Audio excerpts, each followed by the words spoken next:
നമസ്തേ. Sigmund ഫ്രോയിഡിന്റെയും call Gustave യുങ്ങിന്റെയും മനഃശാസ്ത്രപരമായിട്ടുള്ള പല തിയറികളിലും പ്രാചീന ഭാരതീയ സങ്കല്പങ്ങളുടെ ശക്തമായിട്ടുള്ള ഇൻഫ്ലുവൻസ് വ്യക്തിപരമായിട്ട് എനിക്ക് ദർശിക്കാനായിട്ട് സാധിച്ചിട്ടുണ്ട്. എന്റെ മുന്നിൽ വന്നിരുന്ന ഒരുപാട് മനഃശാസ്ത്ര വിദ്യാർത്ഥികളോട് ഞാൻ ആഹ്വാനം ചെയ്തിട്ടുണ്ട്, എന്തുകൊണ്ട് പ്രാചീന ഭാരതീയ സങ്കല്പങ്ങളുടെ ശക്തമായിട്ടുള്ള ഇൻഫ്ലുവൻസ് ആധുനിക മനഃശാസ്ത്രത്തിൽ കണ്ടെത്തിക്കൂടാ, അതിനെക്കുറിച്ച് പഠിച്ചുകൂടാ എന്നൊക്കെ അവരോട് ചോദിച്ചിട്ടുണ്ട്.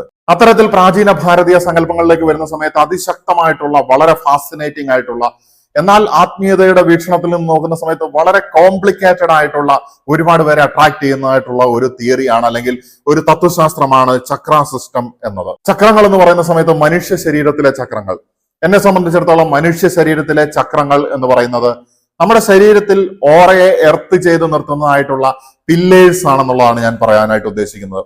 അതുപോലെ തന്നെ ചക്രാസ് ആർ എനർജി സെന്റേഴ്സ് ആണ്. ഈ എനർജി സെന്റേഴ്സ് ഇംബാലൻസ്ഡ് ആകുന്ന സമയത്ത്, ഏതെങ്കിലും ചക്രങ്ങൾ വീക്ക് ആകുന്ന സമയത്തൊക്കെയാണ് അതുമായിട്ട് ബന്ധപ്പെട്ടിട്ടുള്ള പ്രശ്നങ്ങൾ നമുക്ക് വരുന്നത്.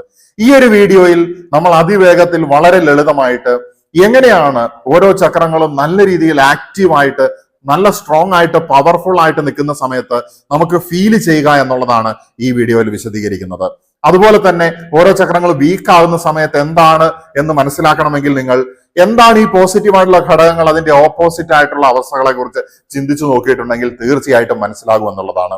അങ്ങനെ നമുക്ക് ആത്മീയമായിട്ടുള്ള ഒരു സെൽഫ് റിഫ്ലക്ഷൻ അല്ലെങ്കിൽ ആത്മപരിശോധന നടത്താനായിട്ട് ഈ വീഡിയോ തീർച്ചയായിട്ടും സഹായിക്കുമെന്നാണ് ഞാൻ വിശ്വസിക്കുന്നത്.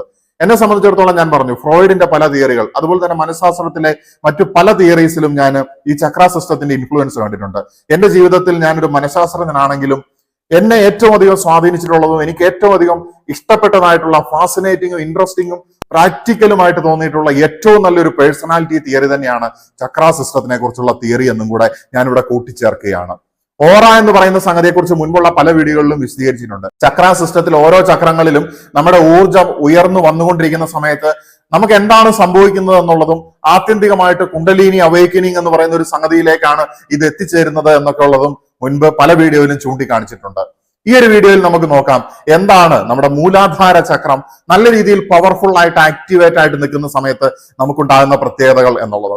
മൂലാധാര ചക്രം നല്ല രീതിയിൽ ആക്റ്റീവായിട്ട് നിൽക്കുകയാണെങ്കിൽ, മൂലാധാര ചക്രം എന്ന് പറഞ്ഞു കഴിഞ്ഞാൽ നമ്മുടെ റൂട്ട് ചക്ര, നമ്മൾ ഇരിക്കുന്ന സമയത്ത് നമ്മുടെ ഏറ്റവും മൂലഭാഗത്തുള്ളതായിട്ടുള്ള ചക്രം, അതുകൊണ്ട് തന്നെയാണ് ആ ചക്രത്തിന് റൂട്ട് ചക്ര എന്ന് പേര് വരുന്നത്. ആ ചക്രം നമ്മുടെ അസ്തിത്വത്തിനെ ഇൻഫ്ലുവൻസ് ചെയ്യുന്നതായിട്ടുള്ള ഒരു ചക്രമാണ്, അല്ലെങ്കിൽ അതിന്റെ അടിസ്ഥാനത്തിലാണ് നമ്മുടെ അസ്തിത്വം നിലകൊള്ളുന്നത്.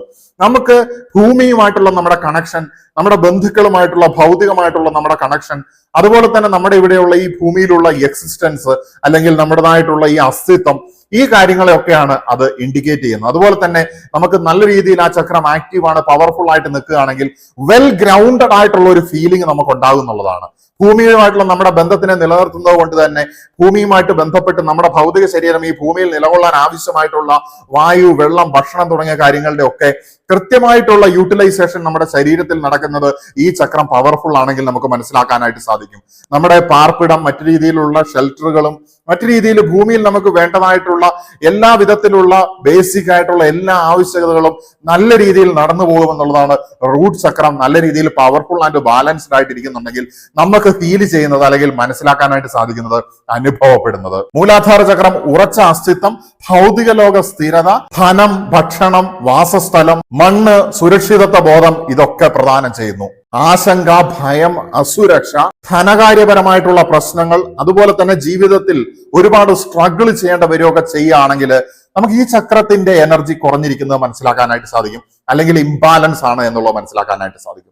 ആ സമയത്ത് നമ്മൾ നെസസറി പ്രിക്കോഷൻസ് എടുത്തു കഴിഞ്ഞിട്ടുണ്ടെങ്കിൽ, അല്ലെങ്കിൽ ഈ ചക്രത്തിനെ ശക്തമായിട്ടുള്ള അവസ്ഥയിലേക്ക് തിരിച്ചു കൊണ്ടുവരാനായിട്ട് വേണ്ടുന്നതായിട്ടുള്ള യോഗ, അതുപോലെ തന്നെ മെഡിറ്റേഷൻ, അതിനു വേണ്ടിയിട്ടുള്ള പ്രാക്ടീസസ്, സ്പിരിച്വൽ പ്രാക്ടീസസ് ഒക്കെ ചെയ്യുകയാണെങ്കിൽ നമുക്ക് ഈ കാര്യങ്ങളെ ഒരു പരിധിവരെ മറികടക്കാനായിട്ട് സാധിക്കും.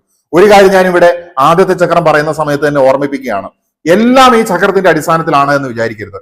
മറ്റൊരുപാട് ഘടകങ്ങളുണ്ട് നമ്മുടെ ജീവിതത്തിൽ. നമ്മുടെ ജന്മം, നമ്മുടെ കർമ്മം, അതുപോലെ തന്നെ നമ്മളുടെ ബുദ്ധിയുടെ വിനിയോഗം, ബോധമണ്ഡല വികാസത്തിന്റെ അളവ്, അങ്ങനെ ഒരുപാട് ഘടകങ്ങളെ ആശ്രയിച്ചാണ് നമ്മുടെ ആത്യന്തികമായിട്ടുള്ള വിജയം നിർണ്ണയിക്കപ്പെടുന്നത്.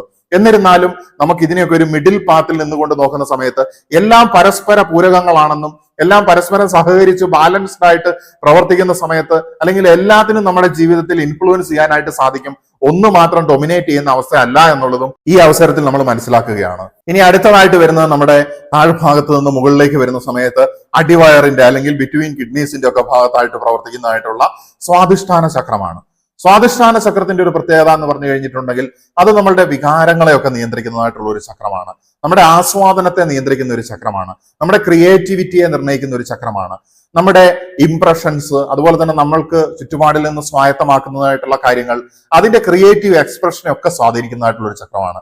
നമുക്ക് ഓരോ കാര്യങ്ങളും, നേരത്തെ ഞാൻ പറഞ്ഞു, ഭക്ഷണവും വാസസ്ഥലവും ഒക്കെ എല്ലാ മനുഷ്യനും ബേസിക് ആയിട്ട് കിട്ടുന്ന സമയത്ത് അതിനെയൊക്കെ ആസ്വദിച്ചുകൊണ്ട് ആ എക്സിസ്റ്റൻസിനെയൊക്കെ നമുക്ക് എൻജോയ് ചെയ്യാനായിട്ട് നമ്മളെ സഹായിക്കുന്നത് സ്വാധിഷ്ഠാന ചക്രമാണ്. സ്വാധിഷ്ഠാന ചക്രത്തിന് വീക്ക്നെസ് ഉണ്ടാകുന്ന സമയത്താണ് എന്തെങ്കിലും തരത്തിലുള്ള വികാരങ്ങൾ വളരെ കൂടുതലായിട്ടും വളരെ കുറഞ്ഞും ഒക്കെ ഫീൽ ചെയ്യുന്നത്. സ്വാധിഷ്ഠാന ചക്രം ബാലൻസ്ഡ് ആണ് എന്നുണ്ടെങ്കിൽ നമ്മുടെ വികാരങ്ങളും ബാലൻസ്ഡ് ആണ് എന്നുള്ളത് മനസ്സിലാക്കാനായിട്ട് സാധിക്കും. ആനന്ദം, ആസ്വാദനം, അതുപോലെ തന്നെ ബന്ധങ്ങളിലെ ഊഷ്മളത, നല്ല രീതിയിൽ ബന്ധങ്ങളൊക്കെ മുന്നോട്ട് പോകുന്ന സമയത്ത് സ്വാധിഷ്ഠാന ചക്രം നല്ല പവർഫുൾ, ആക്റ്റീവ് അല്ലെങ്കിൽ ബാലൻസ്ഡ് ആണ് എന്നുള്ളതാണ് നമുക്ക് പറയാനായിട്ട് സാധിക്കുന്നത്. അങ്ങനെ ആയിരിക്കുന്ന സമയത്ത് ഈ കാര്യങ്ങളൊക്കെ വളരെ സ്മൂത്ത് ആയിട്ട് പോകും എന്നുള്ളതും കൂടി നമ്മൾ മനസ്സിലാക്കുകയാണ്. ജീവിതത്തിനെ ആസ്വദിച്ചുകൊണ്ട് മുന്നോട്ട് പോകാനായിട്ട് നമ്മളെ സഹായിക്കുകയാണ്. ഈ രണ്ട് ചക്രങ്ങൾ എന്ന് പറയുന്നത് ഏറ്റവും ബേസിക് ആയിട്ടുള്ള ചക്രങ്ങളാണ്. രണ്ടാമത്തെ ചക്രത്തിലേക്ക് എനർജി റൈസ് ചെയ്തിട്ടുണ്ടെങ്കിൽ ഒന്നും നമ്മുടെ കുണ്ടലിനി ശക്തി പൂർണ്ണമായിട്ടും അവയ്ക്കല്ല. അതിന് പകരം നമുക്ക് ജസ്റ്റ് നമ്മുടെ ഒരു കോൺഷ്യസ്നെസ്സിനെ ഒന്നും കൂടെ എലവേറ്റ് ചെയ്യപ്പെട്ടു എന്ന് വേണമെങ്കിൽ മനസ്സിലാക്കാനായിട്ട് സാധിക്കും. നിങ്ങൾ ശ്രദ്ധിച്ചിട്ടുണ്ടെങ്കിൽ അറിയാം, ഒരുപാട് ആളുകൾ മൂലാധാര ചക്രത്തിന്റെ മാത്രം അവസ്ഥയിൽ ജീവിക്കുന്നതായിട്ടുള്ള കണ്ടീഷൻസ് ഉണ്ട്. അങ്ങനെ ആയിരിക്കുന്ന സമയത്ത് അവർക്ക് ഭൗതികമായിട്ടുള്ള ലോകത്തിലെ കാര്യങ്ങളും അതിലെ വിനിമയങ്ങളും ഒക്കെ ആയിട്ട് അങ്ങനെ മുന്നോട്ട് പോകുന്നത് കാണാനായിട്ട് സാധിക്കും. എന്നാൽ കുറച്ച് ആളുകളെ സംബന്ധിച്ചിടത്തോളം അവർ എൻജോയ് ചെയ്യുന്നുണ്ട് ജീവിതത്തിനെ എന്നുള്ളത് മനസ്സിലാക്കാനായിട്ട് സാധിക്കും. അവർ യാത്രകൾ ചെയ്യുന്നു, അവർ നല്ല ഭക്ഷണങ്ങൾ കഴിക്കുന്നു, നല്ല രീതിയിലുള്ള ബന്ധങ്ങൾ കീപ്പ് ചെയ്യുന്നു, ആ ബന്ധങ്ങളെയും അവർ ആസ്വദിക്കുന്നു. അങ്ങനെ ആയിരിക്കുന്ന സമയത്ത് ഈ പറയുന്ന റൂട്ട് ചക്രയിൽ നിന്ന് നമ്മുടെ സ്വാധിഷ്ഠാന ചക്രയിലേക്ക് നമ്മളുടെ എനർജി റൈസ് ചെയ്തിട്ടുണ്ട് എന്നുള്ളത് മനസ്സിലാക്കാനായിട്ട് സാധിക്കും. ഇനി സ്വാധിഷ്ഠാന ചക്രത്തിൽ നിന്ന് എനർജി വീണ്ടും റൈസ് ചെയ്യപ്പെടുകയാണെങ്കിൽ നമ്മുടെ മണിപൂരിക ചക്രത്തിലേക്കാണ് എത്തുന്നത്. അഥവാ നമ്മളുടെ വയറിന്റെ ഭാഗത്ത്, നാഭിയുടെ ഭാഗത്ത് വരുന്നതായിട്ടുള്ള മണിപൂരിക ചക്രം എന്ന് പറഞ്ഞിട്ടുണ്ടെങ്കിൽ അത് നമ്മുടെ സ്റ്റൊമക് ചക്ര എന്നൊക്കെ സിമ്പിൾ ആയിട്ട് നമുക്ക് പറയാനായിട്ട് സാധിക്കും. മണിപൂരിക ചക്രം എന്ന് പറയുന്നത് നമുക്ക് സ്റ്റൊമക്ക്, വയറ് എന്ന് പറയുന്ന സമയത്ത് നമുക്ക് ആസ്വാദനം കഴിഞ്ഞ് പിന്നെ നമുക്ക് കർമ്മമാണ്, ഡ്യൂട്ടിയാണ്. മണിപൂരിക ചക്രം നല്ല രീതിയിൽ ആക്റ്റീവ് ആൻഡ് ബാലൻസ്ഡ് ആണെങ്കിൽ നമ്മുടെ കർമ്മങ്ങൾ നല്ല രീതിയിൽ ചെയ്യാനായിട്ട് സാധിക്കും. കർമ്മങ്ങൾ നല്ല രീതിയിൽ ചെയ്യാനായിട്ട് നമുക്ക് തീർച്ചയായിട്ടും ആത്മവിശ്വാസം ആവശ്യമാണ്. മണിപൂരിക ചക്രം ബാലൻസ്ഡ് ആയിട്ട് നിൽക്കുന്ന സമയത്ത് നമ്മുടെ ആത്മവിശ്വാസം നല്ല രീതിയിൽ ബാലൻസ്ഡ് ആയിരിക്കും. കുറഞ്ഞ ആത്മവിശ്വാസവും അല്ല, എന്നാൽ അമിതമായിട്ടുള്ള ആത്മവിശ്വാസവും അല്ല. അപ്പൊ ബാലൻസ്ഡ് ആയിട്ടുള്ള ആത്മവിശ്വാസം ഉണ്ടാകുന്ന സമയത്ത് സൈക്കോളജിയിലൊക്കെ ന്യൂമറസ് സ്റ്റഡീസ് വന്നിട്ടുണ്ട്, സ്പോർട്സ് സൈക്കോളജിയിലൊക്കെ. എന്ന് വെച്ച് കഴിഞ്ഞിട്ടുണ്ടെങ്കിൽ ഹൈലി അഗ്രസീവ് ആയിട്ടുള്ളവനേക്കാളും അല്ലെങ്കിൽ അഗ്രഷൻ തീരെ കുറഞ്ഞവനേക്കാളും നല്ല രീതിയിൽ കളിക്കുന്നത് ഈ മോഡറേറ്റ് ലെവലിൽ അഗ്രഷൻ ഉള്ള ആളാണ് എന്നുള്ളതാണ്. അപ്പൊ അവിടെയും മിഡിൽ പാത്ത് എന്ന് പറയുന്ന തിയറി നമുക്ക് കാണാൻ സാധിക്കും. അതുപോലെ തന്നെയാണ് നമ്മുടെ മണിപൂരിക ചക്രം നല്ല രീതിയിൽ ബാലൻസ്ഡ് ആണെങ്കിൽ ആവശ്യത്തിനുള്ള ആത്മവിശ്വാസവും നല്ല ഫോക്കസ്ഡ് ആയിട്ട് നമുക്ക് വർക്ക് ചെയ്യാനും നമ്മുടെ കർമ്മം നല്ല വൃത്തി ചെയ്തുകൊണ്ട് നല്ല രീതിയിൽ നമുക്ക് സമൂഹത്തിനും നമ്മുടെ ചുറ്റുപാടുമുള്ള ആൾക്കാർക്ക് കോൺട്രിബ്യൂഷൻ കൊടുത്തുകൊണ്ട് നമുക്ക് നല്ലൊരു കർമ്മയോഗിയായിട്ട് മുന്നോട്ട് പോകാനായിട്ട് നമ്മളെ മണിപൂരിക ചക്രത്തിന്റെ ബാലൻസ്ഡ് ആയിട്ടുള്ള ആക്റ്റീവ് ആയിട്ടുള്ള സ്റ്റേജ് സഹായിക്കും എന്നുള്ളതാണ്. ഒരു കാര്യം മനസ്സിലാക്കേണ്ടത്, നമുക്ക് പല സമയത്തും ചക്രങ്ങൾ ചിലപ്പോൾ വീക്ക് ആകും, ചിലപ്പോൾ ഹൈപ്പർ ആക്റ്റീവ് ആകും. പല രീതിയിൽ ഇംബാലൻസ്ഡ് ആയിട്ടും ബാലൻസ്ഡ് ആയിട്ടും വരുന്ന സ്റ്റേജസ് നമ്മുടെ ജീവിതത്തിൽ പല സമയത്തുണ്ടാവും. അപ്പൊ നമ്മൾ മനസ്സിലാക്കേണ്ടത് ഇത് ബാലൻസ് ആക്കാനായിട്ട് ഒരുപാട് സ്പിരിച്വൽ പ്രാക്ടീസസ് ഉണ്ട്. അതിൽ ഒന്നാമത്തേത് യോഗയാണ്, പിന്നെ മെഡിറ്റേഷൻ ആണ്, and some other spiritual practices ഉണ്ട്, ലൈക്ക് വിഷ്വലൈസേഷൻ പോലുള്ള കാര്യങ്ങളൊക്കെ തന്നെ, പ്രാർത്ഥന പോലുള്ള കാര്യങ്ങളൊക്കെ തന്നെ. അതുപോലെ തന്നെ നമ്മുടെ ഭൗതികമായിട്ടുള്ള വ്യായാമവും നമ്മളെ ചക്രങ്ങളെ ബാലൻസ് ചെയ്യാനായിട്ട് സഹായിക്കുന്നു എന്നുള്ളതാണ്. അപ്പൊ നമുക്കൊരു ഫുള്ളി പൊട്ടൻഷ്യലിൽ പ്രവർത്തിക്കുന്ന ഒരു ഹ്യൂമൻ ബീയിങ് ആകണമെങ്കിൽ നമ്മൾ വീണ്ടും എനർജിയെ റൈസ് ചെയ്ത് മുകളിലേക്ക് കൊണ്ടുവരേണ്ടിയിരിക്കുന്നു. മണിപൂരിക ചക്രത്തിൽ എനർജി എത്തുന്ന സമയത്ത് നമുക്ക് നല്ല രീതിയിൽ പ്രൊഡക്റ്റീവായിട്ട് ജീവിക്കാനായിട്ട് സാധിക്കും. നമ്മുടെ നേരത്തെ സ്വാധിഷ്ഠാന ചക്രത്തിൽ നമ്മൾ സ്വായത്തമാക്കിയിട്ടുള്ള നമ്മുടെ ക്രിയേറ്റിവിറ്റി, നമ്മുടെ ഇമാജിനേഷൻ ഒക്കെ ഉണ്ടല്ലോ, അതിനെയൊക്കെ ആക്ച്വൽ പ്രാക്ടിക്കൽ ലെവലിലേക്ക് പ്രൊഡക്റ്റീവായിട്ട് കൊണ്ടുവരാനായിട്ട് നമ്മളെ സഹായിക്കുന്നത് ഈ മണിപൂരിക ചക്രമാണ്. മണിപൂരിക ചക്രം വീക്ക് ആകുന്ന സമയത്താണ് വയറുമായിട്ട് ബന്ധപ്പെട്ടിട്ടുള്ള അസ്വസ്ഥതകൾ ഉണ്ടാകുന്നത് എന്നുള്ളതാണ് ചില ആചാര്യന്മാർ വിശ്വസിക്കുന്നത്. നമ്മൾ ചില ജ്യോത്സ്യന്മാരൊക്കെ പ്രവചിക്കുന്ന സമയത്ത് കാണാനായിട്ട് സാധിക്കും, അല്ലെങ്കിൽ നമ്മൾ അസ്ട്രോളജിയിലേക്ക് പോകുന്ന സമയത്ത് കാണാനായിട്ട് സാധിക്കും. ജ്യോതിഷത്തിലൊക്കെ പറയുന്നത് ഇങ്ങനെയാണ്, ഒരു മനുഷ്യൻ ഇങ്ങനെ ഒരു ഇത്ര ഏജ് തൊട്ട് ഇത്ര ഏജ് വരെ നല്ല കാലമായിരിക്കും, ആ സമയത്ത് മാക്സിമം നന്നായിട്ട് പ്രവർത്തിച്ചിട്ടുണ്ടെങ്കിൽ പിന്നീട് അതിന്റെ ഗുണങ്ങൾ ഉണ്ടാകുമെന്നൊക്കെ ഉള്ളത്. അവരുടെ പ്രായത്തിന്റെ അല്ലെങ്കിൽ അവരുടെ ജീവിതത്തിലെ ഏറ്റവും നല്ല സമയം ഇന്ന വയസ്സ് തൊട്ട് ഇന്ന വയസ്സ് വരെയാണ് എന്നൊക്കെ ഉള്ളത്. പക്ഷെ അത് ഫിക്സഡ് ആയിട്ട് അത് മാത്രമാണ് സത്യം എന്നുള്ളതിലേക്ക് എക്സ്ട്രീം ആയിട്ട് വിശ്വസിക്കണമെന്നല്ല ഞാൻ പറയുന്നത്. അതിനപ്പുറത്തേക്ക് ഈ ചക്രങ്ങൾ നല്ല രീതിയിൽ പ്രവർത്തിക്കുന്നതാണ്, ബാലൻസ്ഡ് ആയിട്ടിരിക്കുന്ന അവസ്ഥ തന്നെയാണ് ഒരു മനുഷ്യന്റെ ഏറ്റവും നല്ല സമയം എന്ന് പറയുന്നത്, ഏറ്റവും പ്രൊഡക്റ്റീവ് ആയിട്ട് അവന് പോകാൻ പറ്റുന്ന സമയം എന്ന് പറയുന്നത്. മണിപൂരിക ചക്രത്തിൽ നിന്ന് എനർജി റൈസ് ചെയ്ത് വന്നിട്ടുണ്ടെങ്കിൽ അത് ഹാർട്ട് ചക്രയിലേക്കാണ് എത്തുന്നത്. അനാഹത ചക്രത്തിലേക്ക് എനർജി വന്നിട്ടുണ്ടെങ്കിൽ വെൽ ബാലൻസ്ഡ് ആയിട്ട് നല്ല രീതിയിൽ മറ്റുള്ളവരെ സ്നേഹിക്കാനും കരുണയോടുകൂടി പ്രവർത്തിക്കാനായിട്ട് ഒരു മനുഷ്യന് സാധിക്കുമെന്നുള്ളതാണ്. സഹാനുഭൂതി അല്ലെങ്കിൽ എമ്പതി ഒക്കെ നല്ല രീതിയിൽ കൃത്യമായിട്ട് വർക്ക് ചെയ്യും എന്നുള്ളതാണ്. ഈ താഴെയുള്ള ഓരോ ചക്രങ്ങളും ആക്റ്റീവ് ആണെങ്കിൽ നല്ല കഠിനാധ്വാനിയായിട്ടുള്ള മനുഷ്യനായിരിക്കും, പക്ഷെ വേറൊരു മനുഷ്യന്റെ വികാരങ്ങൾ മനസ്സിലാക്കാനായിട്ട് സാധിക്കുന്നില്ല. എമ്പതി വളരെ കുറവാണ്. മറ്റുള്ളവർ അത് എങ്ങനെ ഫീൽ ചെയ്യും എന്നുള്ളത് ഇയാൾക്ക് ഫീൽ ചെയ്യാനായിട്ട് സാധിക്കുന്നില്ല. എന്താണ് കാരണം? അവരുടെ ഹാർട്ട് ചക്ര ആക്റ്റീവായിട്ട് വരേണ്ടിയിരിക്കുന്നു. ചില ആളുകൾ ഏതെങ്കിലും താഴെയുള്ള ചക്രങ്ങളിൽ മാത്രം ഒതുങ്ങി പോകാറുണ്ട്. പക്ഷെ നമ്മുടെ മനുഷ്യ ജീവിതത്തിന്റെ ലക്ഷ്യമെന്ന് പറയുന്നത് ഓരോ ചക്രങ്ങളിൽ നിന്നും എനർജി റൈസ് ചെയ്ത് കൊണ്ടുവന്ന് ഉയർത്തി കൊണ്ടുവരിക എന്നുള്ളതാണ്. അതിന് നമുക്ക് ദൈവനിവേശിതമായിട്ട് നമ്മുടെ കർമ്മം, ജന്മം തുടങ്ങിയ ഘടകങ്ങൾ ഇങ്ങനെ ചക്രങ്ങളൊക്കെ റൈസ് ചെയ്ത് ഫുള്ളി പൊട്ടൻഷ്യലിൽ നമ്മൾ എത്തിച്ചേരണം എന്നുള്ള ഒരു വിധി ഉണ്ടെങ്കിൽ ആ വിധി നമ്മളിൽ പ്രീ പ്രോഗ്രാംഡ് ആണ് എന്നുള്ളതാണ് നിലവിൽ പറയാനായിട്ട് സാധിക്കുന്നത്. അതുകൊണ്ടാണ് ചില ആളുകൾ ജീവിത അവസാനം വരെ നിരീശ്വരവാദിയായിട്ട് ഇങ്ങനെയുള്ള കാര്യങ്ങളോടൊക്കെ ഇഗ്നറന്റ് ആയിട്ട് തള്ളിക്കളഞ്ഞുകൊണ്ട് ജീവിക്കുന്നത്. അവർ അടുത്ത ജന്മത്തിലേക്ക് വരുന്ന സമയത്ത് തീർച്ചയായിട്ടും ഈ കാര്യങ്ങൾ തിരിച്ചറിയുകയും അതിനനുസരിച്ചിട്ട് അവർക്ക് വളർച്ച ഉണ്ടാവുകയും ചെയ്യും. ഈ ജന്മത്തിലെ കർമ്മം അതിനുതകുന്നതാണെന്നുണ്ടെങ്കിൽ അവൻ വിശ്വാസിയാണെങ്കിലും അവിശ്വാസിയാണെങ്കിലും തീർച്ചയായിട്ടും അവനെ ദൈവത്തിന് പ്രീതിപ്പെട്ടവനാക്കാനുള്ള വഴിയുണ്ട് എന്നാണ് ചുരുക്കത്തിൽ ഞാൻ പറയുന്നത്. എന്ന് വെച്ച് കഴിഞ്ഞിട്ടുണ്ടെങ്കിൽ ഈ ആത്മീയത എന്ന് പറയുന്ന സംഗതിയെ തള്ളിക്കളയാൻ എളുപ്പമാണ്. കാരണം സയന്റിഫിക് ആയിട്ട് തെളിയിക്കാനായിട്ട് സാധിക്കില്ല. അത് തന്നെയാണ് അതിന്റെ ഒരു പരിമിതി എന്ന് പറയുന്നത്. കാരണം അത് ആത്മീയതയുടെ പരിമിതിയല്ല, സയൻസിന്റെ പരിമിതിയാണ്. അപ്പൊ അങ്ങനെ തെളിയിക്കാത്ത സാധനം വിശ്വസിക്കാതിരിക്കുന്ന സമയത്ത് that is also A limitation എന്നുള്ളതാണ് മനസ്സിലാക്കാനായിട്ട് സാധിക്കുന്നത്. അനാഹത ചക്രം നല്ല രീതിയിൽ ആക്റ്റീവായിട്ട് നിൽക്കുന്ന സമയത്ത് ഞാൻ പറഞ്ഞു നല്ല സ്നേഹം, നല്ല കരുണ തുടങ്ങിയ സംഗതികളൊക്കെ ഉണ്ടായിരിക്കും. എന്നാൽ സ്നേഹത്തിന്റെ അഭാവം, വളരെ രീതിയിലുള്ള ദുഃഖം, മറ്റുള്ളവരുമായിട്ട് കണക്റ്റഡ് അല്ലാതെ ഇരിക്കുന്നതായിട്ടുള്ള ഫീലിംഗ്, ഇതൊക്കെ നമുക്ക് ഈ ചക്രം വീക്ക് ആകുന്ന സമയത്ത് ഫീൽ ചെയ്യാൻ സാധ്യതയുണ്ട്. ഹൃദ്രോഗങ്ങളുമായിട്ട് ബന്ധപ്പെട്ട ഒരു ചക്രമായിട്ടാണ് പല ആൾക്കാരും ഇതിനെ വിശ്വസിച്ചു പോരുന്നത്. വിഷാദം, പ്രണയത്തിന്റെ അഭാവം ഒക്കെ അനാഹത ചക്രം വീക്ക് ആകുന്ന സമയത്ത് ഉണ്ടാകുന്നതായിട്ടുള്ള കാര്യങ്ങളാണ്. അനാഹത ചക്രത്തിന്റെ നിറം എന്ന് പറയുന്നത് പച്ച നിറമാണ്. അത് ഈ ഭൂമിയെ തന്നെ ഇൻഡിക്കേറ്റ് ചെയ്യുന്നു. ഈ ഭൂമിയിലുള്ള സകല ചരാചരങ്ങളെയും സ്നേഹിക്കുന്നു എന്നുള്ള ഒരു അവസ്ഥ തന്നെയാണ് ഈ ഹാർട്ട് ചക്ര എന്നതുകൊണ്ട് ഉദ്ദേശിക്കുന്നത്. ഹാർട്ട് ചക്രയിൽ നിന്ന് നമ്മുടെ എനർജി വീണ്ടും റൈസ് ചെയ്തിട്ട് നമ്മുടെ ത്രോട്ട് ചക്രയിലേക്ക് എത്തുന്ന സമയത്ത്, നമ്മുടെ വിശുദ്ധ ചക്രയിലേക്ക് എത്തുന്ന സമയത്ത് വളരെ പ്രധാനപ്പെട്ട ഒരു ചക്രമാണത്. ഈ ചക്രങ്ങളുടെ എല്ലാത്തിന്റെയും നിറം ഞാൻ കൃത്യമായിട്ട് പറയാതിരിക്കാൻ കാരണം മുൻപുള്ള പല വീഡിയോകളിലും ഞാനത് വിശദീകരിച്ചത് കൊണ്ടാണ്. തീർച്ചയായിട്ടും അത് ഞാൻ ഈ വീഡിയോയുടെ റിലേറ്റഡ് വീഡിയോസിൽ ആഡ് ചെയ്യുന്നുണ്ടായിരിക്കും. അതിൽ കൂടെ കടന്നു പോകുന്ന സമയത്ത് നിങ്ങൾക്ക് കൂടുതൽ ഡീപ്പായിട്ട് കാര്യങ്ങൾ മനസ്സിലാക്കാനായിട്ട് സാധിക്കും. അപ്പൊ നമ്മുടെ ത്രോട്ട് ചക്രത്തിലേക്ക് എത്തുന്ന സമയത്ത് ഇത് ആത്മാഭിമാനത്തിന്റെയും കൂടി ഒരു ചക്രമാണ്. അതുപോലെ തന്നെ നമ്മുടെ കമ്മ്യൂണിക്കേഷൻ, ത്രോട്ട് ചക്രം നല്ല രീതിയിൽ ആക്റ്റീവ് ആൻഡ് ബാലൻസ് ആണ് എന്നുണ്ടെങ്കിൽ നമുക്ക് നല്ല ആക്റ്റീവായിട്ട് സംസാരിക്കാനും, എന്ന് വെച്ചാൽ ഒരുപാട് ബഹളം വെക്കുക എന്നുള്ളതല്ല ഉദ്ദേശിക്കുന്നത്, നമ്മളുടെ സംസാരത്തിന്റെ ഇന്റൻഷൻ കൃത്യമായിട്ട് നമുക്ക് ഫലവത്താക്കാനായിട്ട് സാധിക്കുകയാണ്. നമ്മുടെ കമാൻഡിങ് പവർ അതിശക്തമായിട്ട് വർദ്ധിക്കുകയാണ്.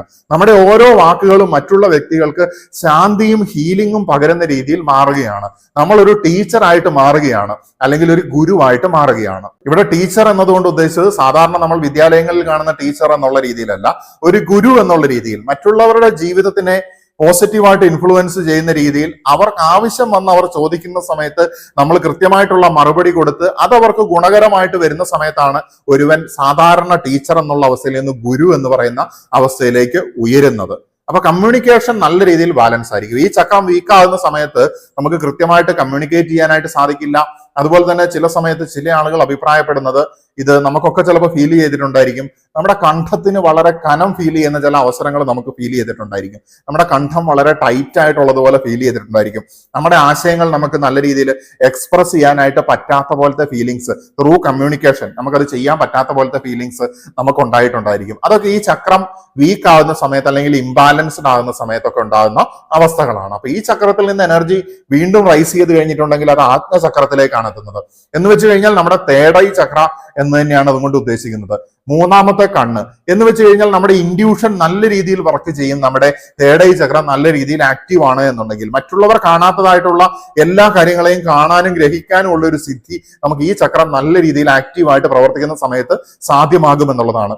ആത്മീയമായിട്ടുള്ള ഉയർന്ന അവസ്ഥയ്ക്ക് തൊട്ട് മുന്നേ ഉള്ള എന്ന് വെച്ച് കഴിഞ്ഞാൽ ഇത് തന്നെ ആത്മീയമായിട്ട് ഉയർന്ന അവസ്ഥയാണ്. ഏറ്റവും ഉയർന്ന അവസ്ഥയ്ക്ക് തൊട്ട് മുന്നേ ഉള്ള വളരെ ആക്റ്റീവ് ആയിട്ടുള്ള പവർഫുൾ ആയിട്ടുള്ള ഒരു ചക്രയാണ് നമ്മുടെ ഈ തേർഡ് ഐ ചക്ര, അല്ലെങ്കിൽ മൂന്നാമത്തെ കണ്ണ് എന്ന് പറയുന്നത്. വിശുദ്ധ ചക്രം സത്യം മനസ്സിലാക്കാനുള്ള ശക്തി നമുക്ക് തരികയാണെങ്കിൽ, നമ്മുടെ ആജ്ഞചക്ര ആ സത്യം വിളിച്ചു പറയാനുള്ള ധൈര്യം നമുക്ക് തരികയാണ്. വളരെയധികം ദീർഘവീക്ഷണം നമുക്ക് തരികയാണ്. ഭാവി നമുക്ക് കാണാനായിട്ട് സാധിക്കുകയാണ്. ധ്യാനത്തിന്റെ ഉന്നതമായിട്ടുള്ള അവസ്ഥകളിലേക്ക് നമ്മളെ എത്തിക്കാനായിട്ട് സഹായിക്കുകയാണ്. ഇവിടെ നിന്നും എനർജി റൈസ് ചെയ്ത് സഹസ്രാര ചക്രത്തിലേക്ക് എത്തുന്ന സമയത്ത് നമുക്ക് ഉന്നതമായിട്ടുള്ള അവയർനെസിന്റെ അവസ്ഥയിലേക്ക് എത്തുകയാണ്. നമ്മൾ ചില ഋഷിവര്യന്മാരിലൊക്കെ അവർ സമാധിയിലേക്ക് പോകുന്നത് കാണാനായിട്ട് സാധിക്കും. അവർക്ക് ഈ ഭൂമിയിൽ ഒരു സംഗതികളും വേണ്ട, അവർ മരണം സ്വയം എടുക്കുകയാണ്. എന്ന് വെച്ച് കഴിഞ്ഞാൽ ആത്മഹത്യ എന്നുള്ള രീതിയിലല്ല, അവർ സമാധിയിലേക്ക് പോവുകയാണ്. അവർക്ക് ഇവിടെയുള്ള ഭൗതികമായിട്ടുള്ള കാര്യങ്ങളോടൊന്നും യാതൊരു താല്പര്യവും ഇല്ല, ഒന്നിനോടുമുള്ള വിലയില്ലാതായിരിക്കുന്ന ഒരു അവസ്ഥയിലേക്ക് എത്തുന്ന സമയത്ത് ദൈവികമായിട്ടുള്ള ശക്തി അതിലേക്ക് ലയിക്കുക എന്നുള്ളതാണ് അവരുടെ ഇന്റൻഷൻ ആയിട്ട് മാറുന്നത്. അപ്പൊ ഒരുവന് സഹസ്രാര ചക്രം ഓപ്പൺ ചെയ്യാനുള്ള വിളിയുണ്ട് എന്നുണ്ടെങ്കിൽ തീർച്ചയായിട്ടും അവൻ അതിലേക്ക് എത്തിച്ചേരും എന്നുള്ളതാണ്. എന്തു തന്നെയാണെങ്കിലും നമുക്ക് എല്ലാ ചക്രങ്ങളും ബാലൻസ് ചെയ്യുക എന്നുള്ളത് നമ്മുടെ ഉത്തരവാദിത്വമാണ്. ചക്രങ്ങൾ ബാലൻസ് ചെയ്യാനായിട്ട് ചിട്ടയായിട്ടുള്ള ജീവിതം, അതുപോലെ തന്നെ നമ്മുടെ ശരീരത്തിനെ അറിഞ്ഞുകൊണ്ട് ശരീരത്തിന് വേണ്ട ഭക്ഷണവും ശരീരത്തിന് വേണ്ട ശുശ്രൂഷകളും കൊടുത്തുകൊണ്ട് നല്ല രീതിയിൽ ആരോഗ്യത്തോടു കൂടി മുന്നോട്ട് പോവുക. അതുപോലെ തന്നെ പുകവലി, മദ്യപാനം പോലുള്ള മറ്റു രീതിയിലുള്ള ലഹരി വസ്തുക്കളുടെ ഒന്നും ഉപയോഗം ഇല്ലാതെ ഇരിക്കുക. അങ്ങനെ നല്ല ബന്ധങ്ങൾ കീപ്പ് ചെയ്യുക, നമ്മുടെ കർമ്മത്തിൽ ഫോക്കസ് ചെയ്യുക. ഏറ്റവും പ്രധാനപ്പെട്ട കാര്യം, നമ്മൾ ചക്രത്തിലോ അല്ലെങ്കിൽ മറ്റു രീതിയിലുള്ള ധ്യാനത്തിലോ ഒക്കെ ഒരുപാട് ഫോക്കസ് ചെയ്യുന്നതിനേക്കാളും കർമ്മത്തിൽ ഫോക്കസ് ചെയ്യുന്ന സമയത്ത് നമുക്ക് പ്രൊഡക്റ്റീവായിട്ട് നമ്മുടെ ക്രിയേറ്റിവിറ്റിയെ ഗുണകരമാകുന്ന രീതിയിൽ പ്രാക്ടിക്കലി നമുക്ക് കൊണ്ടുവരാനായിട്ട് സാധിക്കുന്നുണ്ടെങ്കിൽ മറ്റു കാര്യങ്ങളെല്ലാം അതിലേക്ക് അലൈൻഡ് ആയിട്ട് വരും എന്നുള്ളതാണ്. ഇപ്പൊ നമ്മളുടെ ചക്രങ്ങൾ ബാലൻസ് ആകുന്ന സമയത്ത് നമ്മുടെ കർമ്മം നല്ല രീതിയിൽ ചെയ്യാൻ സാധിക്കുന്നു. കർമ്മം നല്ല രീതിയിൽ ചെയ്യുന്ന സമയത്ത് ചക്രങ്ങൾ ബാലൻസ് ആകുന്നു. അങ്ങനെ പരസ്പര പൂരകമായിട്ടാണ് ഈ കാര്യങ്ങൾ പ്രവർത്തിക്കുന്നത്. തീർച്ചയായിട്ടും എല്ലാ ചക്രങ്ങളും ബാലൻസ് ചെയ്തുകൊണ്ട്, കുണ്ടലിനി ശക്തിയെ ഉണർത്തിക്കൊണ്ട്, അതിനെയും ബാലൻസ് ചെയ്ത് നിർത്തിക്കൊണ്ട് ഉന്നതമായിട്ടുള്ള വിജയത്തിലേക്കും ജ്ഞാനോദയത്തിലേക്കും സഞ്ചരിക്കാനായിട്ട് നമുക്ക് സാധിക്കട്ടെ എന്ന് ആശംസിച്ചുകൊണ്ട് നിർത്തുകയാണ്. നമസ്തേ.